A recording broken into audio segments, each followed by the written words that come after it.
Hello, Mr. and Mrs. Tubes, and welcome to Take the Fear Out of Gear with me, Jason Bangers. And me, Mr. Chumley Warner. Welcome back again, it's good to see you. We're going to show you something now which has saved us a lot of grief and a lot of bother when making videos.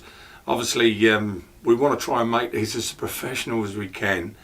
And when you spend thousands on cameras and you get them in a room, and for some reason, the more light you get, the worse the picture gets. Because we're overlighting, aren't we? Yeah, it's been a steep learning curve, isn't it? Very steep learning curve. So you think you could just put your camera in, put it on manual. No, don't work like that. You got to set everything up. Now Simon here obviously sussed something out. It was something he saw on YouTube, so I'll hand him over and he can explain to you what it was.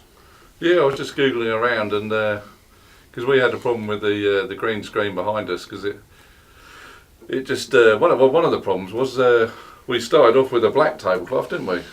And we had quite good success with the green screen. Then we went to a lighter tablecloth, and we were having problems. Yeah, keying it up on the back. I think the tablecloth was almost keying up with the chroma key with the green screen behind us. So I suppose it was reflecting the light as well, wasn't it? Yeah, it was a lighter colour, wasn't it? We had more light on the screen than what we got now, but obviously you can't see the green screen now because we've got a picture up at the back here. Unless we just cut a bit out and show you now. So shall we just click a finger and show the green screen? Yeah, go for it. So there's a green screen. So that's what it looks like normally. As you can see, it's green. It looks green, but we had it sort of so overlit, it kind of didn't look green. It looked more sort of grey, didn't it? Yeah, because the black tablecloth, which is what we've gone back to now, it kind of absorbs the light. So that helped, but we thought there must be a better way. So I did a bit of research on the internet and, look at the professional photographers and various people, and they said, what you need is a colour checker. And I said, well, what's a colour checker? I didn't understand it. I didn't understand it at all. So, well, there's the box for the colour checker. This is the little pouch it comes in. I'm getting ready for a close-up, dude, there. Yeah, Mr. Bangers is going to get you a close-up. And I just couldn't get my head around it at all, but when Si explained it to me, man, it's so simple, it's unbelievable. If I take it out of the little pouch here, basically you've got your colour chart on one side. That's very colourful, that is, Si. Yeah, really dreary, that. I'll show you the secrets. That's the grey side, and then if you spin it around... Woo, that's pretty, isn't it? You got your colour side. It looks like a lady's makeup box. In fact, you could probably use one of those. There's an idea, there's a cheap way, because this is about 40 quid for this bit of paper.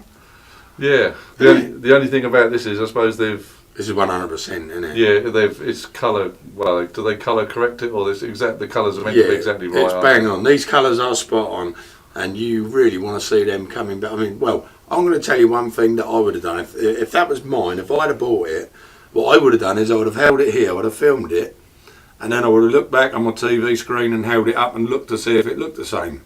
That's what I would have done, but that is not really what it's for. That is kind of one of the things. That's a good way of checking your monitor, your TV monitor. Yeah. If you've got it on dynamic setting or something like that and you're filming using that setting, you're getting a false colour, you're getting a false brightness. And you'll probably set your camera up wrong because of that. Isn't that correct? That's it. So we're only doing this the simple way. We're not doing it the mega professional way.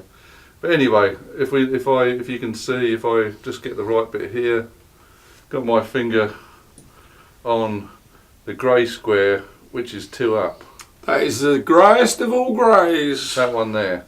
Yeah. And this is the one that professional people recommend. It's number 3 up from black. Or so, two from black, sorry. Yeah, and the way we do it, because we got Zebra on the camera. Zebra, what does actually Zebra do? It's like what Zebra does is it projects a zebra pattern across overexposed surfaces. Right, okay, so what you do is, I'll turn that. But if I could just say that if you was to take the zebra off of everything, you'd have a very dark picture. So you do need zebra in your picture, but in certain areas, not everywhere. And obviously, you put your Zebra on, and then what you do, say if your top one has got the zebra pattern on the little squares, and you basically reduce your exposure or increase it, and then you'll get this square here will have a zebra on, then if you take your exposure down a tiny bit. Yeah, you get your f-stop switch, whichever button you've got assigned to f-stop, beg your pardon, which will be probably the turny bit on your right hand. Yeah, and then you take it down a little bit, or up, whichever way, so that square there has not got the zebra on. Yeah, what will happen is, if you don't mind me interrupting, everything will have zebra on it. There'll be zigzag lines all over everything. And then what you do is you adjust it up or down until this one basically is clear as a bell. It doesn't matter if all the others are smothered in zebra. You just get that one clear. If you're like beginners like us, that's a great way to get your exposure right. The other thing this does for the more professional people, because we're using a software called Pinnacle. It's only like a pro consumer software. Pinnacle 22. It's a fantastic program, but if you're more serious and you're using like one of the Adobe programs, you can then Adobe Premiere, is it? Adobe, yeah. Something like £25 a month, something like that. Yeah, and the Spyder checker people, you can download their software, then you can reference the whole card to your Adobe software. So then you can, apart from doing the exposure on the blacks and the greys, you can do the whole lot. I spend ages behind the camera there trying to get it all sorted out, and I'm kind of relying on what I'm seeing in the monitors. And you don't really know whether the monitors are perfectly giving you it's a bit like recording music, really. You know, you're using speakers and you think it sounds great on them speakers, and then you go play it on another pair of speakers, it sounds shit because your speakers aren't accurate. And that's the same with a TV monitor. When you're looking at your picture and it looks perfect, if your picture is set up to overcompensate for colours and stuff like that, and it looks great, what you're actually getting is a false reproduction of what you're actually recording. So when you play it back on a TV screen that hasn't got dynamic and forced colour settings where the RGBs have been cranked right up, it's going to look pretty grey and crap. Whereas it doesn't matter about settings on your monitor too much. With this, it's pretty foolproof. Now, so far, it's a good starting reference point, isn't it? Hopefully we'll look nice and clear to you right now with a bit of luck. We've got some, actually I'll show you the lighting we're using in here on this, okay. We have got a lot of lighting in here for a small room. This will be overexposed like you wouldn't believe. So it's a small room, there's one, and there's two, they're pretty big. There's the C100 coming into shot just about, yeah. And then go to my right, there's another big one. And then there's another one. And then there's a drum kit and a double bass. And a nice high watt amp and all sorts of stuff. So that's quite a lot of light for a small room like this, I think personally. But we need it to try and get professional results. And there's always that danger of overlighting that presents. And the other thing is, which we're not actually doing, we haven't got that professional yet, but the Spyder checker people also do this. It looks like a little mouse, and you put it on the front of your screen, and you can set up the colours on your screen.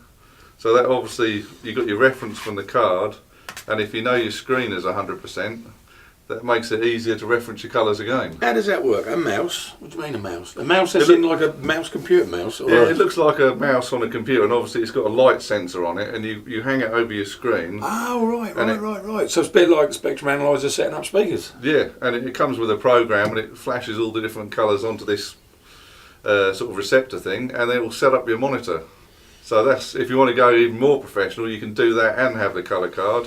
And if you're really lucky, you've got Adobe and you've got the whole setup. There you go. This is a very small room. We need green screen behind us so we can put up a false background just to make it look, I don't know, bigger, a little bit better. You can make it more interesting with different scenes. Yeah. You can have like you can have the good chip Venus where the master's a red hot penis behind you if you want. Like we are, so yeah. So there you go, Tubes. Let's take the fear out of gear with him, Chumley Warner. And him, Mr. Jason Bangers. And we'll see you again on the next one. Take care. See ya. Respect.